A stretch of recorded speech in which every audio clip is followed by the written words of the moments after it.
سادگی ایمان کی علامت ہے۔ ایسی نعمت کسی کو بھی نہیں ملی جو صبر سے بہتر اور بڑی ہو۔ دو آدمیوں کے درمیان صلح کروا دینا صدقہ ہے۔ افضل جہاد حق بات حاکم کے منہ پر کہنا ہے۔ جو شخص اس بات سے خوش ہو کہ لوگ اس کی تعظیم کے لیے کھڑے ہوں، وہ اپنا ٹھکانہ جہنم میں سمجھ لے۔ حضرت محمد صلی اللہ علیہ وآلہ وسلم نے فرمایا کہ مومن ایک ہی سوراخ سے دوسری بار نہیں ڈسا جاتا۔ حضرت محمد صلی اللہ علیہ وسلم نے فرمایا، بہترین شخص وہ ہے جس کے ڈر سے لوگ اس کی عزت کرنے پر مجبور ہوں۔ حضرت محمد صلی اللہ علیہ وسلم نے فرمایا کہ انصاف کی ایک گھڑی سالوں کی عبادت سے بہتر ہے۔ حضرت محمد صلی اللہ علیہ وسلم نے فرمایا، جس نے علم کا راستہ اختیار کیا اس نے جنت کا راستہ اختیار کیا۔ حضرت محمد صلی اللہ علیہ وسلم نے فرمایا، بازار سے اولاد کے لیے جو بھی لاؤ سب سے پہلے بیٹی اور پھر بیٹے کو دو۔ حضرت محمد صلی اللہ علیہ وسلم نے فرمایا،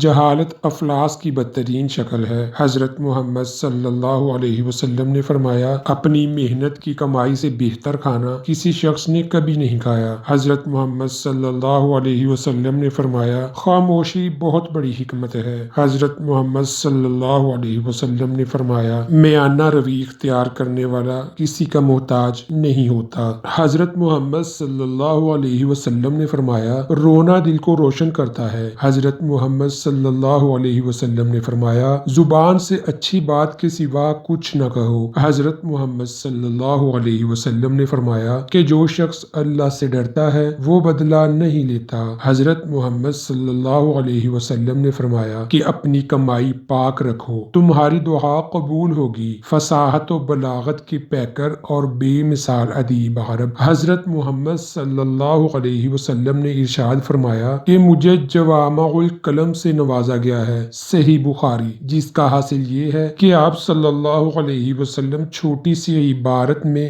بڑے وسیع معانی کو بیان کرنے کی قدرت رکھتے تھے۔ آپ صلی اللہ علیہ وسلم کی بے شمار خصوصیات میں سے ایک اہم ترین خصوصیت یہ بھی ہے کہ جس وقت آپ پر پہلی وحی نازل ہوئی اور آپ سے پڑھنے کے لیے کہا گیا تو آپ صلی اللہ علیہ وسلم نے ما انا بقاری کہہ کر معذرت چاہی، لیکن اللہ تعالیٰ کی جانب سے ایسی خاص الخاص تربیت ہوئی کہ آپ صلی اللہ علیہ وسلم کے قول و عمل کو رہتی دنیا تک اسوا بنا دیا گیا۔ آپ صلی اللہ علیہ وسلم کے اقوال زریں مستفید ہونے والے حضرات بڑے بڑے ادیب و فصیح و بلیغ بن کر دنیا میں چمکے۔ آپ کی زبان مبارک سے نکلے بعض جملے رہتی دنیا تک عربی زبان کے محاورے بن گئے۔ آپ صلی اللہ علیہ وسلم کے وعظ و نصیحت، خطبے، دعا اور رسائل سے عربی زبان کو الفاظ کے نئے ذخیرہ کے ساتھ ایک منفرد اسلوب بھی ملا۔